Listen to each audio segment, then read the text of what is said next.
Hey everyone, I'm Stephanie. I'm a book-loving, notebook-hoarding reader and writer on a mission to change lives one book and one notebook at a time. And this is the Get Literate podcast. On this podcast, we explore the power of leading literate lives. We talk all things books and reading, notebooks and writing, and everything in between to make our lives better. And no matter what better means to you, the pages inside books and notebooks can help us get there. So, each week, we'll mix together books, notebooks, mindful practices, and creativity to cultivate a life we love. Now, grab a notebook and your TBR list, and let's get literate.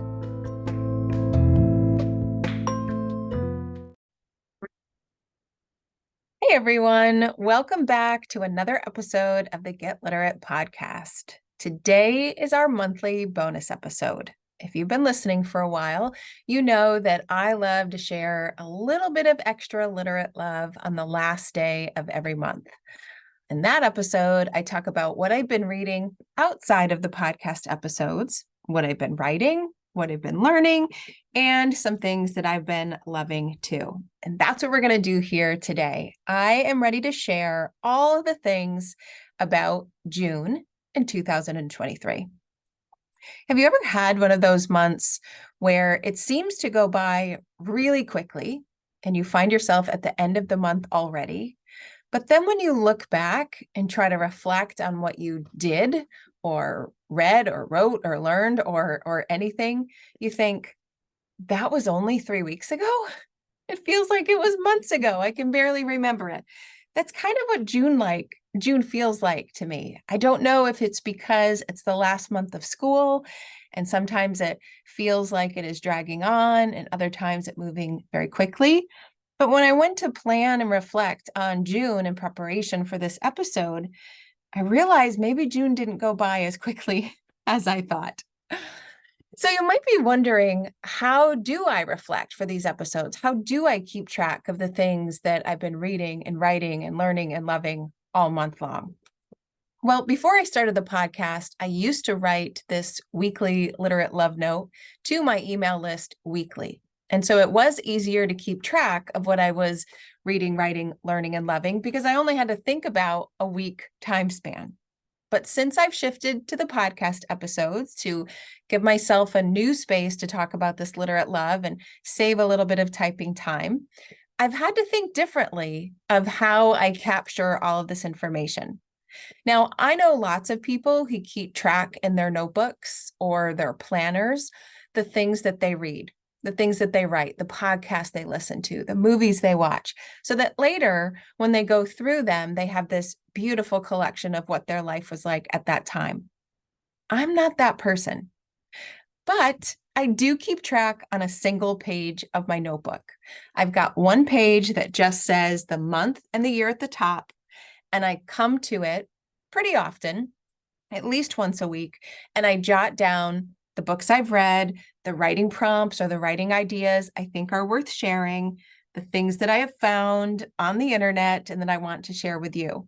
So it's a quick check-in each week so that by the end of the month, I don't forget all of those things, which if I didn't have my notebook, I definitely would. Now, surprise, I created a notebook just for Get Literate podcast listeners so that you could do the same. I'm really excited about this. I have been wanting to do this for a while.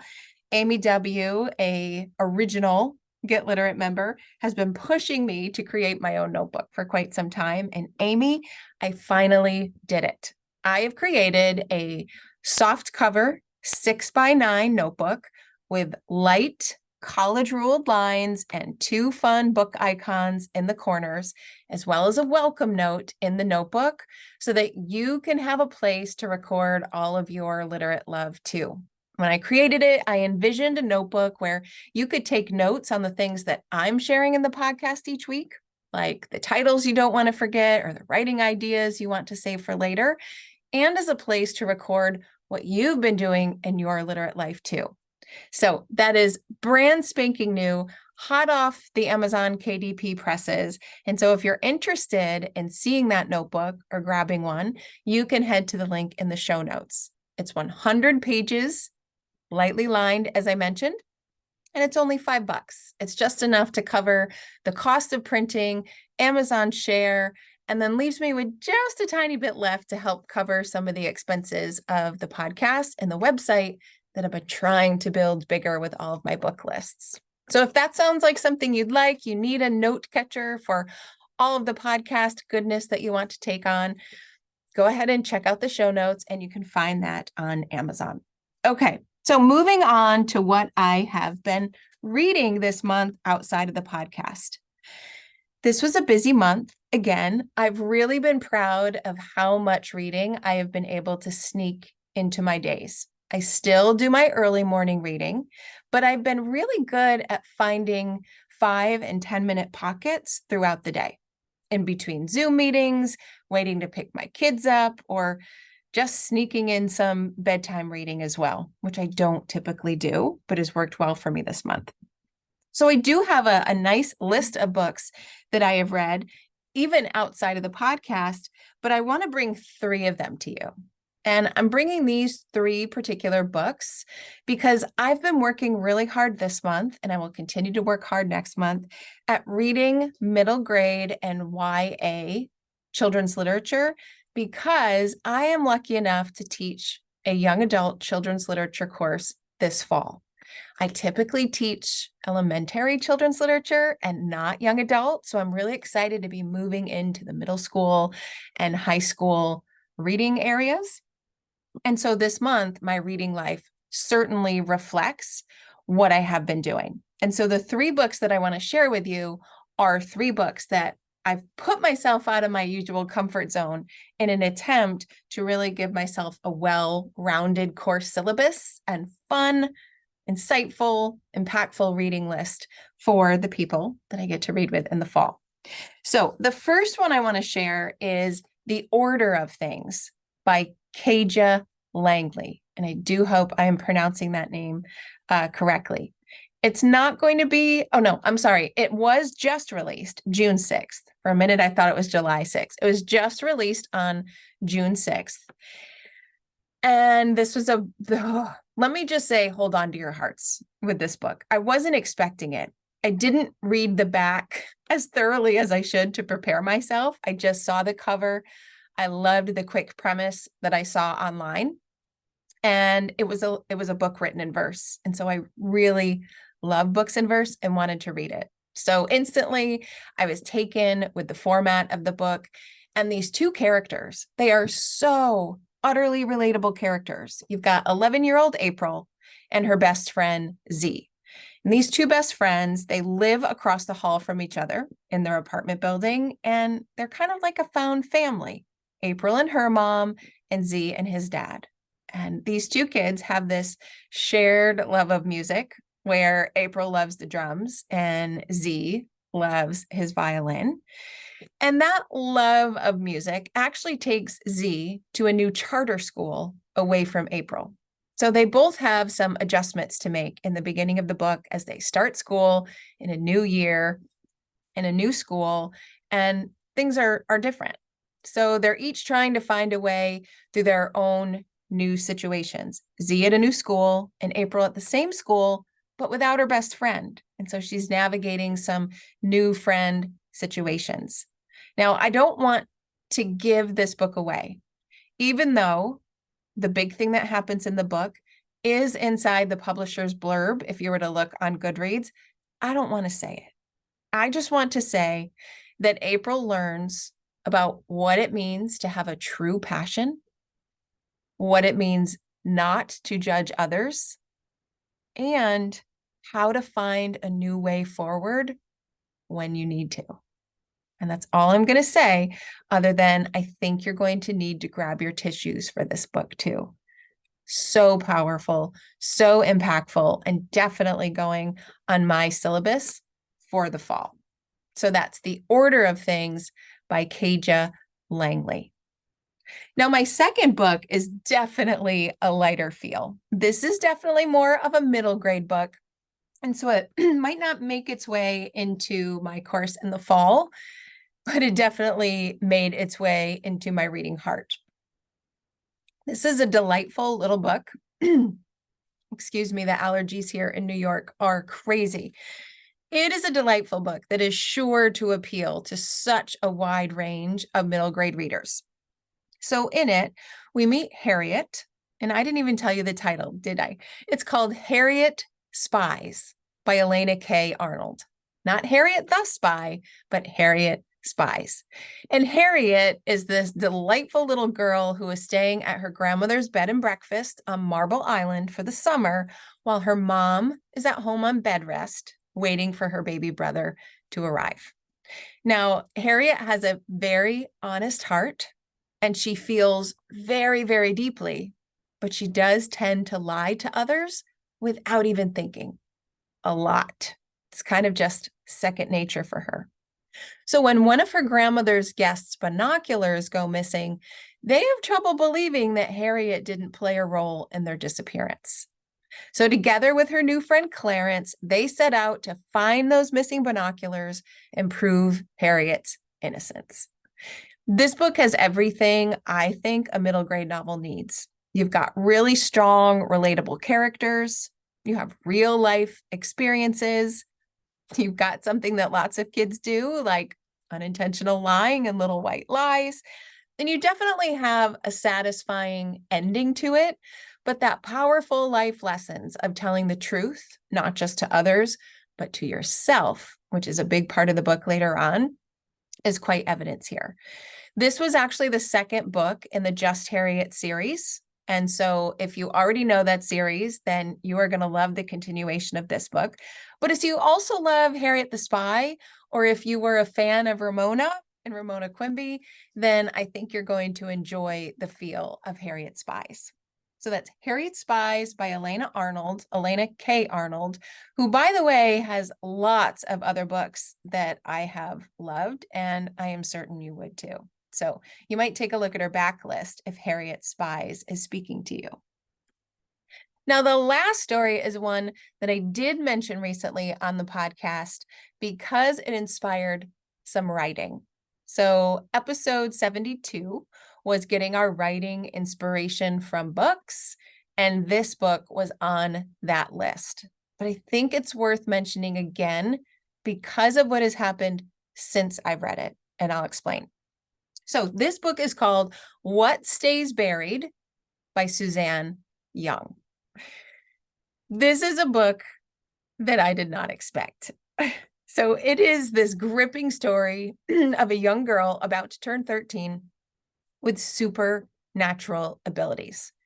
Callista just knows things. She sees things. She can speak with the dead. Yeah. These special gifts have come naturally to all the members of her father's side of the family, but they do come with the condition that a curse placed on the family years and years ago dictates that all of the wind mediums will lose their supernatural abilities on the day of their 13th birthday. She's been dreading this moment. She does not want those abilities to go. And when children start going missing in her hometown, she knows she needs those powers to save them. And so she needs to do it quickly because her birthday is barreling down. Now, what shocked me about this book was its vivid descriptions, its very emotional scenes, the horror-like effect of it that had me very scared as an adult reader. Now, it's not hard to scare me, so I don't want you to think that this book was that horror-filled and gory, but it was surprisingly enough for me. I say that it'll haunt readers as if you were in the pages of the book because of the strong writing. It's going to delight you. It's probably going to scare you, but it'll definitely give you a new perspective to think about because not a lot of us have this ability, the supernatural ability to do these things. And so it was fascinating to get an inside account of someone who does. Now, the other reason I love this book is because it sparked a domino effect for me. I did enjoy this book, so much so that I started searching for other books like it. And that led me to new websites, to new Instagram accounts to follow, and now some new book connections that you can likely expect a middle grade horror episode coming up pretty soon. I know, who knew? But this book has definitely sparked a new reading boundary or I guess it's pushed a new reading boundary wider for me. And I've really enjoyed learning about this particular kind of genre. So that's What Stays Buried by Suzanne Young. Now, I've been reading other books too. I have been reading some adult books, some new releases for Zibby Books, and I just finished Life in Five Senses by Gretchen Rubin. You can expect a solo episode on that book because it has sparked so much learning for me next week. But if you'd like to see more about the books that I haven't mentioned, you can always head online and follow me at Affinita Lit on either Facebook or Instagram or Twitter, or you can join the Get Literate Facebook community because those are the places I tend to talk about my day-to-day reading life outside of the books on the podcast. So that's it for my reading life. Let's move on to my writing life. Two things have taken my attention this month. One is a direct result of reading Gretchen Rubin's Life in Five Senses. She has created what she calls a Five Senses monthly portrait. She actually has come out with her own Five Senses journal, which of course, I love an excuse to get another kind of journal. And the Five Senses monthly portrait is a way to reflect on your month in terms of your senses. Now, I shared with you earlier how I reflect on my month in terms of what I've been reading and writing and learning and loving. And Gretchen reflects on her month in relation to what she sees and feels and touches and tastes and hears. And so I can get behind that.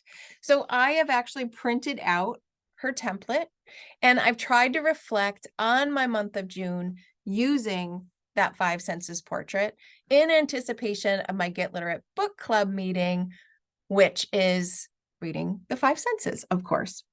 So I encourage you just to think about that idea. Now, the five senses give us a unique way to experience the world, but as Gretchen has showed me in this journal, also to reflect on it. So what have you done in the month? What did you see and taste and smell? Did you go out to dinner? Did you visit somewhere new? Is it the changing seasons that you could capture? I was surprised at how much this helped me think back on my month, although I did have to get out my calendar in order to do it. And Gretchen actually recommends taking some quick notes each day so that you can better capture that at the end of the month. And I definitely agree. But it was just a new, fresh, creative way to look at life. And I realized that my five senses certainly have a lot of gaps that I could do better in filling in the coming month. So I found it to be this fun, creative, reflective tool that I think audience members, if you're listening to this podcast, you would probably like that too. So that's definitely been on my writing mind. I've been doing that a lot more throughout June. You already know I've been trying some writing circles, if you listen to my last podcast. And I've been trying one more thing in my journal in anticipation of an upcoming episode. And those are called writing tip outs or notebook tip outs or journal tip outs. So the idea of a tip out is that you take an extra piece of paper, an extra thing that is not already physically attached to your notebook, and you attach it to a page so that when you get to that page, you can tip it out. So for example, if you had a page of writing prompts, you could fold it up and tuck it into your notebook. But in the tip out method, you actually fold it out, fold it up, tuck it into your notebook, and then tape it down or adhere it in some way so that when you're writing, you could go to that page, you could tip it out so that it extends farther across your notebook. And then no matter what page you turn to, you have that page tipped out as a reference so that you have those 10 writing prompts. And when you want one, you can just tip it out, go to the page that's available and write. So I have been thinking more and more about tip outs and how we can use them. I think we can use tip out for writing prompts to get us thinking. I think a tip out for the monthly Five Senses portrait that we could continue writing in and remember is another good idea. I think also a tip out page with some writing hints and reminders for your notebook, like don't censor yourself, keep the pencil moving, don't worry about grammar. I think those reminders could be helpful. If you are a creative writer, you might also have a tip out with the overused words you don't want to use and the words you want to replace with them. I think the opportunities and the possibilities are endless. So I've been thinking more about tip outs. I've been playing around with them in my own notebooks, and I would love your feedback. First, do you use journal tip outs? Did you even know that that was the name? Maybe you call them something else. And if you do use them, how have you already tried it? What do you tape in and use as a tip out so that you can reference it as you write? And if you haven't used it yet, what would an idea be that would make you give it a try? What might be helpful for you to have as a tip out? I would love for you to share those ideas with me. You can comment on alitlife.com to this episode. You can send me a direct message on social media at AfinitoLit.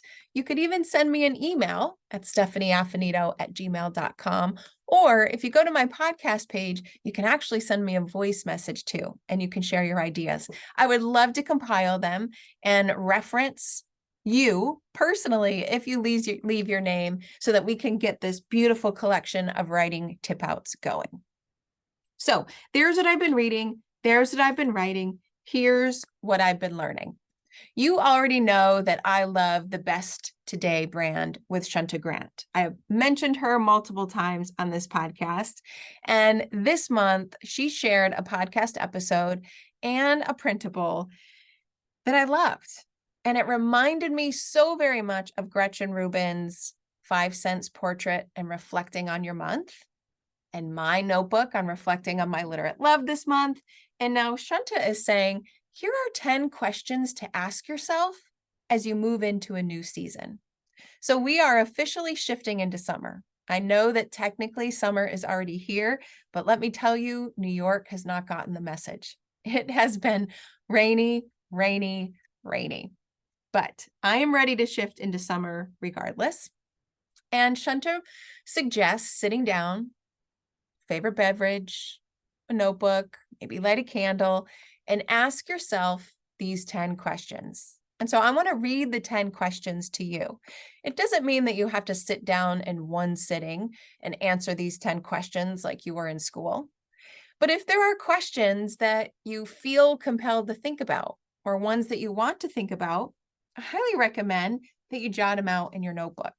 And guess what? If you go online to the Best Today website, you can download a printable with these 10 questions, and then you can use them as a tip out in your journal. That's actually what I've done. This is one of my tip outs that's in my journal so that I can pull it out at the end of every month when I'm ready to reflect. So here are those 10 questions from Best Today. How do I want to feel in this season? What is most important in this season? Who matters most in this season? What are the fun and/or meaningful opportunities in this season? What needs to be pruned so that I can get the most out of the unique opportunities in this season? What about this season causes me to worry? Where does that come from? And how can proaction, self-awareness, and self-love help me to be intentional? What is beyond my control?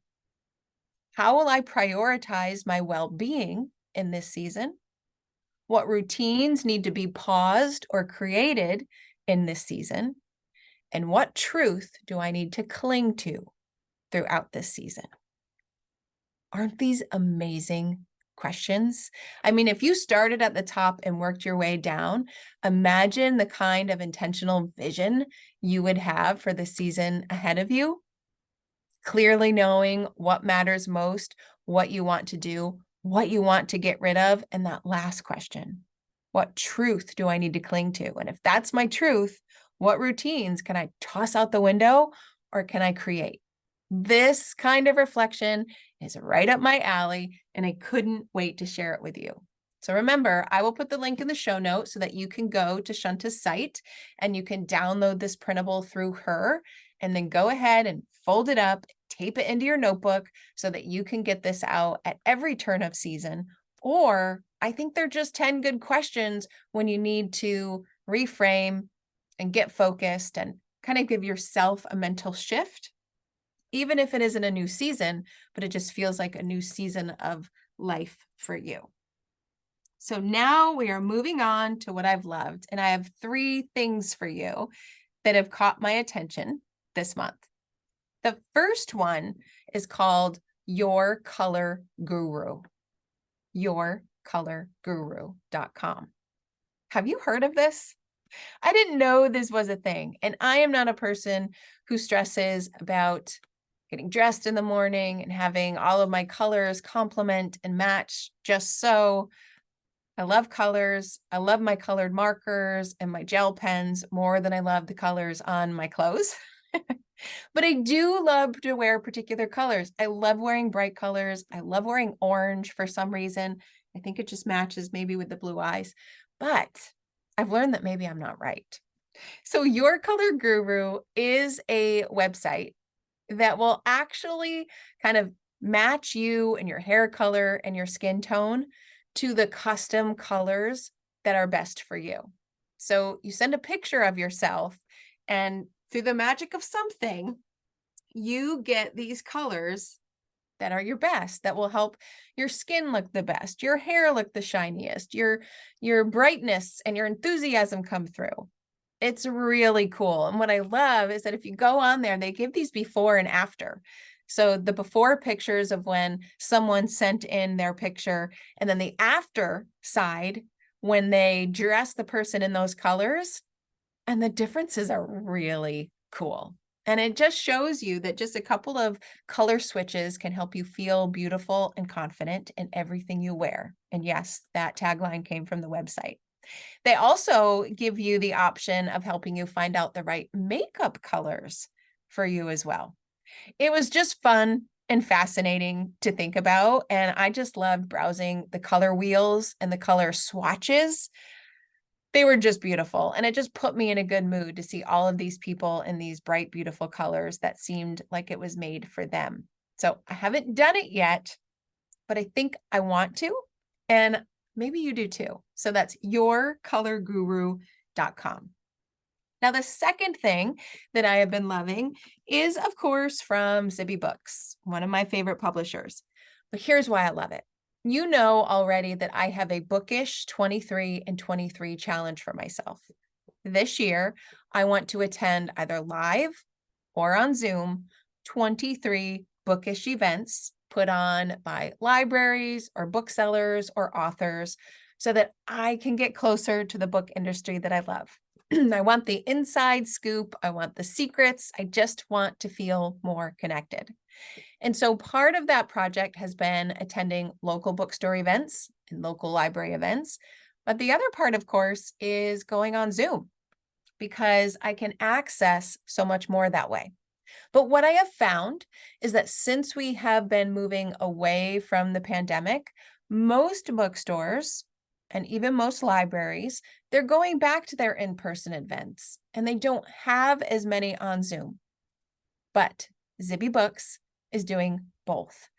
Every author event that Zibby does at her bookstore in Los Angeles is live streamed. So even if I can't get there, and I can't, but one day I would love to, all of those author events are live streamed on her YouTube channel. So I can just note the date, the link typically stays the same, and I just hop in and I see what's happening over in California in the bookstore. It has really helped me get to my 23 and 23, and I have seen some amazing authors that I know I wouldn't have seen if I were only just sticking to my area.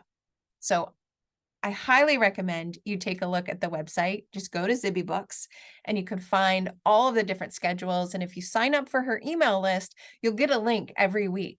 And I'm not kidding you when I say every week, there are at least 4 or 5 or 6 or more author events that you can drop in on virtually. So my third thing is completely unrelated to books, and that is the fun I've been having with ChatGPT. So I have talked about professionally using ChatGPT in education and in coaching because that's my day job. But I have been having much more fun with ChatGPT personally.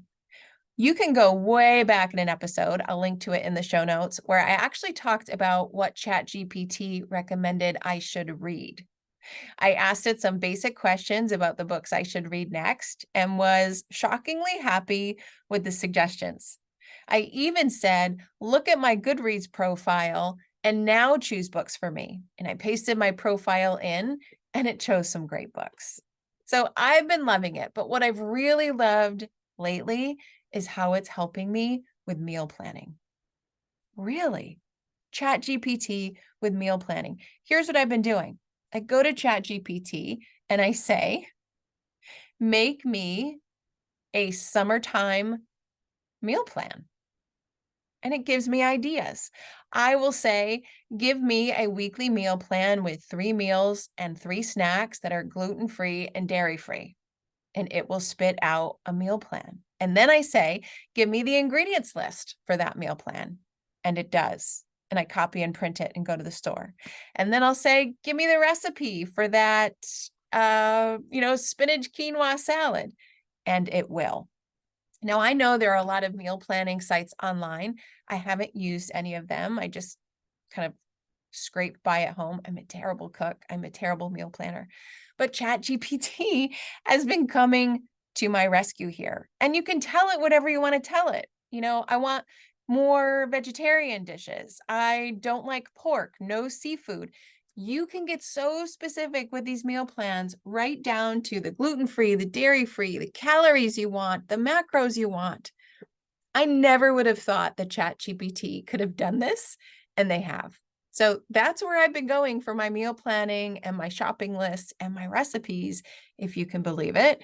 And it has not failed me yet. So if you haven't used ChatGPT yet, that might be a good place for you, right? It can be so hard to come up with dinner ideas and lunch ideas all summer long when you don't feel like cooking or it's too hot to do anything.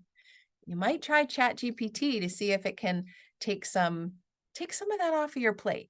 It's definitely done it for me, and I have been very grateful for all of the fun, personal ways that I have been using it.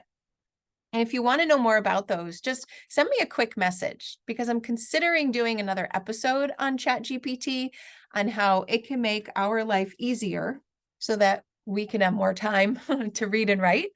And so if that's an episode that interests you, just let me know. You can tell me in the comments, you can send me something on social media, hop into the Facebook group. If that's an episode you would like to hear about, let me know, and I'll definitely put it on the calendar. So there we have it. There is my literate love for June of 2023. What I've been reading, lots of middle grade and YI books. What I've been writing, some 5 senses portraits and some really cool journal tip outs. What I've been learning, how to have a seasonal reflection, and what I've loved. Color Guru, Zibby Books live streams, and using ChatGPT. So I hope, of course, that this has inspired you to think about your own literate life. First, I'm hoping that you might take some of my book suggestions or writing ideas and make them your own. And second, I hope that I've encouraged you to reflect on your literate life too. As a reminder, you can get my brand new Get Literate notebook to help you jot down all of these reflections wherever you listen to the podcast episode by heading to the show notes and just clicking on that Amazon link and getting it delivered right to you. I'm so excited for it. I had a blast learning how to make it. And I think there'll be some other notebooks in my future because it really was a fun time. So that's it for me. I hope you had a wonderful June and are looking forward to a wonderful July. I'll see you on Tuesday for our next regular episode. Happy reading and writing, everyone.